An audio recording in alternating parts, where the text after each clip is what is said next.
Welcome back to Wrestling with Ski. Today, sadly, guys, it's just me, so there's no happy voice of Justin and all of his, differing theories and opinions and feelings on all that beautiful stuff. But you still get me, so who can really complain about that? I will say, night one, I felt had the bigger success of the matches. Like, I really do think Cody and Seth was still the best match of the weekend, really. You could argue with me, but you know, it really, I mean, they did a really good job. They tore it down.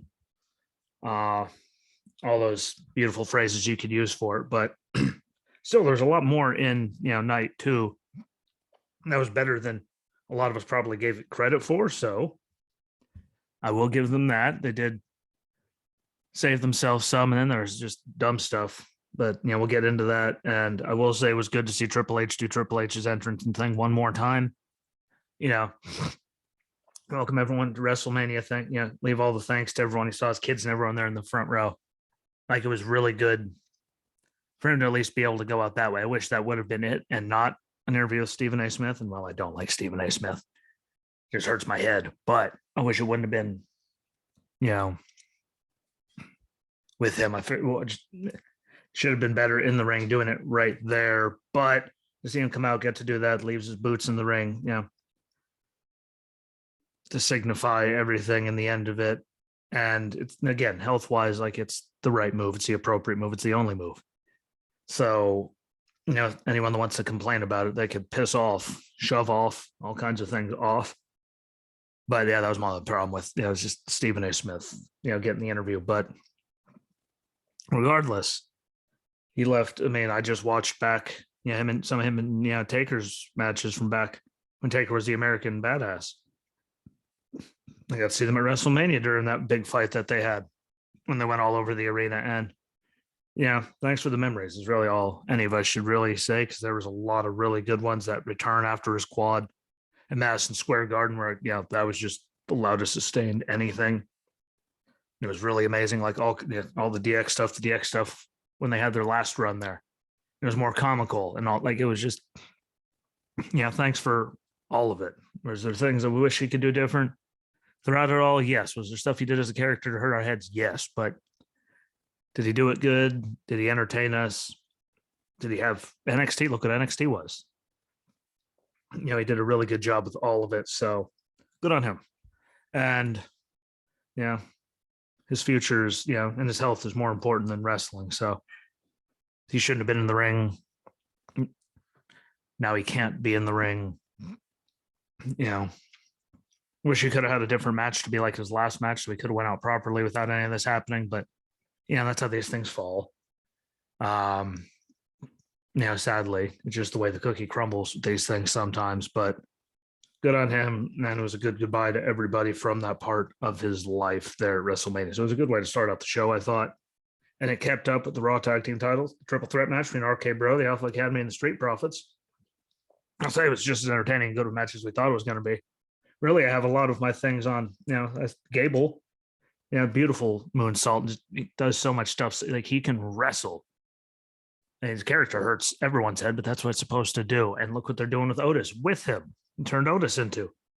Like, there's really good, but I think he's so underrated. It was great to see him as a tag champ. Hopefully they keep it going. Imagine they're not going to stop it. So, that was good. There was a lot of good stuff in there. I mean, I might say Angela Dawkins without the beard, that kind of threw me off during the entrance right away. But you got to see Montez Ford do a DXS crotch chop. Riddle with that RKO went from the apron to the top rope to the mat on, Montez Ford was just beautiful and executed, amazingly. And RK Bro retained. And I think that was, probably the right call, just with, who it is, how over they are, who they can work with, everybody. They can talk. Do I think everyone else, the Street Profits do they deserve it from how far, like, just how much they weren't used for the longest time? Yeah. I'm sure their time will come, but right now, I mean, those guys are just doing too good. Sooner or later when, it breaks up, it's going to lead to a match between the two of them singles. So, when it comes to that, We'll see how it all plays out too. But right now, I think it was the right move to keep them, tag champs. So good on them. And again, it was an entertaining match. And they seem to, space it out, with good compared to bad. Because then Omos and Lashley came out. And again, it wasn't as bad of a stinker as I thought it was going to be, but it was predictable. Lashley won it, but I didn't see it being like a WrestleMania worthy match. Made the Almighty look more almighty because he got the win on Omos, but I just didn't dig it. Sorry. It's about all I'm going to give it. At least Lashley won. So there's that. Sami Zayn, lost to Johnny Knoxville in an anything goes match. And I was going to say, like, for how dumb everyone probably thought it was going to be. I mean, granted, there was all kinds of shenanigans and hijinks. We all knew there was going to be shenanigans and hijinks. Who didn't think that Johnny Knoxville was going to show up for a match, an anything goes match at WrestleMania, and there wasn't going to be ridiculousness all over the place? They still made it good, though, which, is the big key for me. They still made it good and entertaining with all the different stuff. I mean, we got to see tables covered in mouse traps, fire extinguishers, trash can lids, playing the cymbals, all kinds of weapons coming out. Got to see Pontius coming out, of course, and with his cheeks hanging out, because that's what he does. Wee Man was there and did a great body slam, like, on Sammy during that. Like, I thought that was actually really good, and he held him there for a minute. So, good on Wee Man. The pyro on the post as Sammy's trying to go up there, which then leads to the bowling ball getting rolled into, the nether regions of Sami Zayn, which we saw in Jackass. They did it before. Like, so that was, another Jackass touch to it. And Giant Hand was there to slap people. And by the way, thank you, Mark Henry. You'll never see this, but for sharing, retweeting all those, memes that everyone was making about that hand being you and Mae Young's child, all grown up, making his WrestleMania debut. Like, that was amazing. That doesn't put a smile on your face. I mean, really, what actually will? I thought that was just, and again, if you're not old enough to remember it, look it up and it'll make more sense, him and Mae Young's hand. But I don't know, it made me smile to see it, and just, like, what the memes are coming. And they did. So thank you, everyone that made all the memes, because you made, me smile a lot. And then they pulled out the super giant, mousetrap to trap Sammy in it so he couldn't, to get the win. Again, like, we knew there was going to be extinguishers and all kinds of weird stuff just because it was, Johnny Knoxville and Jackass. Like, we all knew it was going to happen. Did I think that, the air horn blowing in his ears, making him stop? Like, no. That one just, bamboozled me. But, they put on, like, a good show with it, and it didn't actually get too ridiculous, which, was what we were all probably really, really afraid of. And again, the second they took, the IC title off of Sammy, I was like, cool. That leads all kinds of opportunities for this to completely not suck and piss everyone off. And we all knew that, guys from Jackass would be there. We all knew that. So, again, went over better than I thought it was going to, at least to me. It's because I grew up under the Jackass, but, good on him. Good, all of them. Like, and no one got hurt, which is, the big thing. And everyone that did moves, everyone didn't kill each other. So, really good on them, because that's all we really wanted to see, was everyone walk away happy and healthy. So congratulations to them. There was the women's tag championship fatal four-way match between Queen Zelina and Carmella as the champions, defending against Rhea Ripley and Liv Morgan, Natalya and Shayna Baszler, and the new women's tag team champions Naomi and Sasha Banks, to put together a better match than I thought they were going to originally, just because, again, last year, I mean, look at everything they put into that, and it really wasn't that good. Got new champs, so we'll see how that all goes. If they're going to keep doing the Sonya thing, like how any of it works out. But Sasha and Naomi are both capable. It's not just ridiculousness and stupidity. I mean, God knows if it will get there. But now Carmella can go with Corey on a honeymoon and do all that stuff, and they'll be gone. And I think those two are good. Granted that I think it was Rhea and Liv's time, just because how over Liv was, and it would have been a good time to see what she could do with, a title, as a test run, do all that. Like, yes.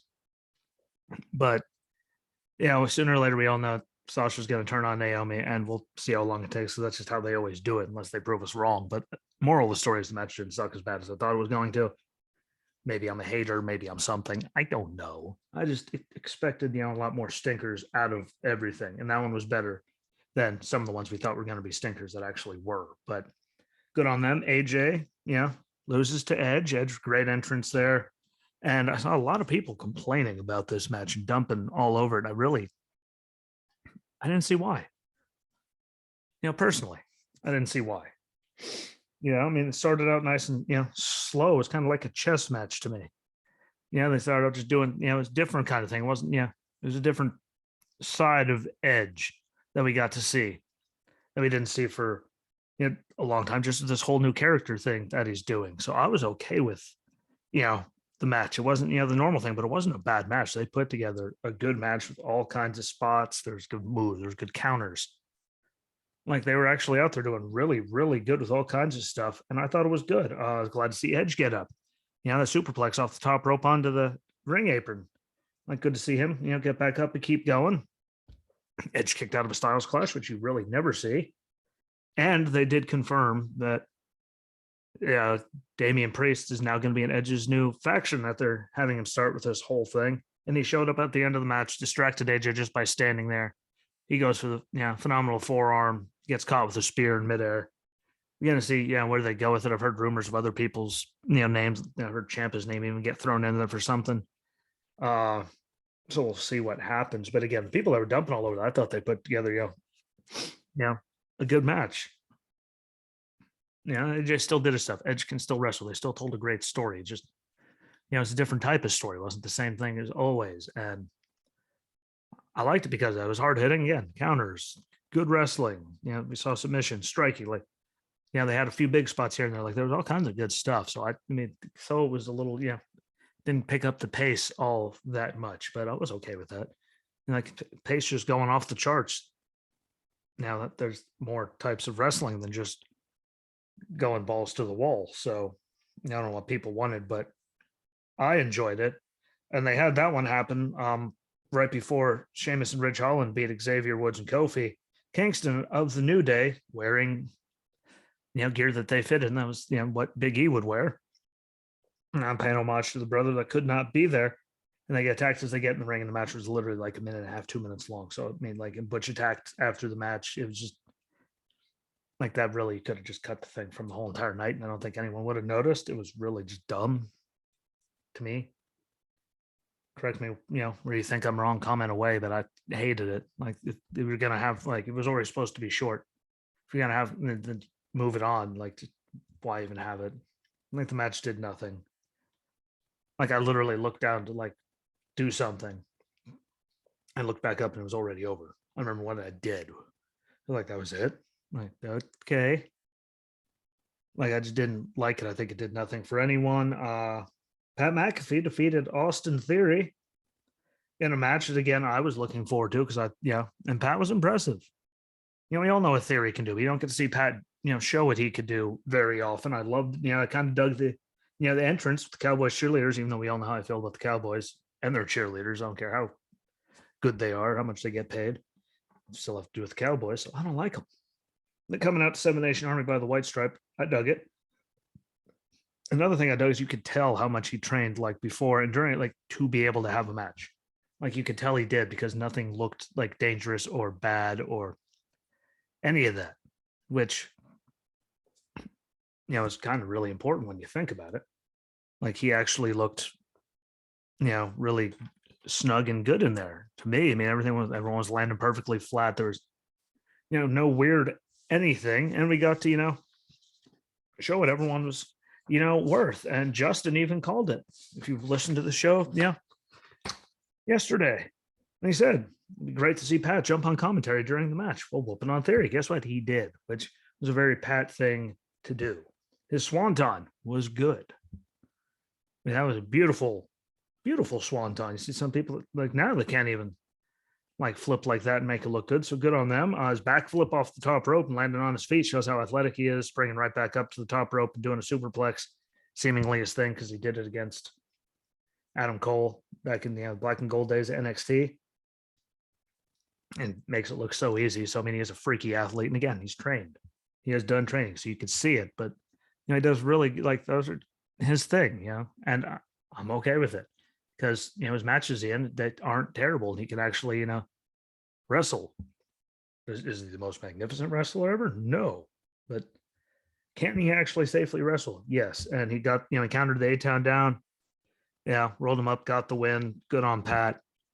The whole Vince thing afterwards, let's just say that was just dumb and it sucked. And you saw Vince's eyes like react like Stone Cold was supposed to come out. And I was like, glass shatters. Please, glass shatters. Glass shatters. Glass shatters. And then it finally happened. Like you saw Vince sell it. So I don't know who made it all late during all of that. But Vince did at least top the worst stunner bump in history, which, by the way, was his first all those years ago. When Stone Cold first got him, like that was just ugly. I don't care. Anyone says it was epic, how amazing it was. That was ugly. Like that was really, really, really bad looking. So like Hannah doesn't even really watch wrestling. She kind of looks up when I'm watching it. And she was watching going, what in the hell was that? And she said much more colorful things, but I'm going to save it. But she like, what the hell was it? That was ugly. What was that? Like, yeah, but that was actually now the number one worst stunner bump ever. And then Vince is still at number 2. So he's welcome for that. But that was just god awful. And when non-wrestling fans are looking up going, oh my God, that's a very bad, bad sign. Not sorry. And then the main event, sadly, WWE Champion Brock Lesnar versus Universal Champion Roman Reigns with Heyman there. Title unification match. Sorry. I mean, it did look like he was hurt there and they rushed the ending of it to get it there. But I did think they had, a good match going, back and forth. Yeah. Everyone was kicking out of everything. They were doing all kinds of, stuff. And there was good stuff. It's just like you watched, we all knew when he was outside the ring and he started, going out looking, at Paul, he was going to turn around and get put through the barricade. So this time when he went through the barricade, you saw Roman's like bicep, tricep, whatever, would right there, like start swelling up like an SOB. Which I don't know what it is. I mean, it could have just hit something funny, but I mean, that was a lot of swelling really fast. So, but I haven't seen anything. So I don't know. It looked bad to me. And even with that, I mean, they had a good back and forth for a while there, and we got to see, even with his arm, Brock's seemingly hurt ribs, which did look like they were, bothering him for him to keep selling them that much. The low blow when the referee's down, followed by a title, shot to the head with the belt from Roman. Like, is that getting old to see? Yeah, seems to be, continuously happening every single time. Like it's his thing, but when it happens every time, it just hurts my head. Brock countering that spear on landing into Kimura. I mean, that was really, really, really different. And Heyman pushes the rope to Roman so he could reach it, break it. But Roman continuously saying, it's out, my shoulder's out after that. He pulled it back in. Well, if he did, I mean, look at the last guy that did it. I mean, that could have done some serious, not good stuff. And you saw him trying to lift that title belt. I mean, he did that gingerly as could be. I'm hoping nothing bad happened, but again, like the way his arm looked after that spear and then that, like I have a hard time believing nothing bad did happen to him, injury wise. I'm sure we'll find out here shortly, what it was, but it just didn't look good. So hopefully, he's not hurt. And if he really was like hurt, I wish they would have he has to drop the belt. I wish they would have, changed it to get it on Brock just so Roman doesn't have to drop it. Because Brock could have then, lost it to someone that needed the push and could have been this big thing. But again, that's, it's one of those in the moment kind of things. And if he actually is really hurt, if he was, just playing, it's out. My shoulder's out. But he said it a lot. And then they moved that microphone, the camera very far away from him and he was still talking. So, what was it? Who knows? But I do know his bicep, that arm looked terrible and swollen and red after he hit that spear through the barricade, which again, they do every time. And it's one of those things, they're going to do it. It just, I don't know what it was, the angle of it. I don't know, but everyone saw it, that, swelling and all that didn't look good. So hopefully it's nothing serious, but sure. We'll find out here in less than an hour, but overall, I mean, I'd say it was a good weekend. It wasn't the greatest thing ever, most stupendous, spectacular, la-da-da-da-da. Not really. I mean, Pat versus Vince, just killed everything. Like it really, really. Sheamus and Ridge Holland versus New Day. That was just, Omos and Lashley. Yeah. And then again, the first 3 matches, 3 or 4 on, night 1, like weren't the greatest thing ever. And, I hate to, be that way, but it's the way it was. Usos retained, because of the injury, we never know. But McIntyre Corbin didn't feel like it should be at WrestleMania. Didn't at all. Missing Logan Paul against the Mysterios, whatever. Then Bianca and Becky picked it up. Cody and Seth was good. They did pick it up after that. So I'm not trying to take anything away from any of that. It's just, and it ended good. It just, there was, we had a lot of weird stuff. Again, it wasn't even that it was bad. It just didn't feel like it should be at WrestleMania to me, which is, the problem when they went from, having just a simple thing to, having it be so long that they push it to 2 nights. But then when they push it to 2 nights, they just add so much dumb that doesn't need to happen to it just to fill space when they could just make really good matches across the board that should be there instead of throwing stuff to kill time. And I mean, I know they want to get everyone on the card, but sorry, back in the day, well, either you earned it or you didn't. You shouldn't just be giving it to people just to kill space. That's really what it felt like to me. But that I'm going to jump off. Again, comment, let me know what you think. Like, share, comment, and repeat on everything that we do. The audio, I share that to the page, and you could also share it out to your pages on Facebook. If you listen to it, you're not on the Facebook page, share it out to whatever socials you have to get more people involved. Comment and let me know what you think. Go on the videos on YouTube and Rumble and subscribe and just like and comment a little comment on every video just to help out and let us know, what you think. Let me know what you think. And I will be back on Thursday to get through, the Raw after Mania, which is normally really good. 2.0, see what happens with that after Stand and Deliver, and then see what they do on Dynamite. So enjoy all that. Again, like, share, comment, repeat on everything, follow along, share everything out. That's the big one. It really, really helps. Word of mouth, best kind of advertisement is free advertisement, and let us know what you think. But enjoy yourself, be good to each other, enjoy some wrestling. Let me know what you think. And until Thursday, my friends, peace.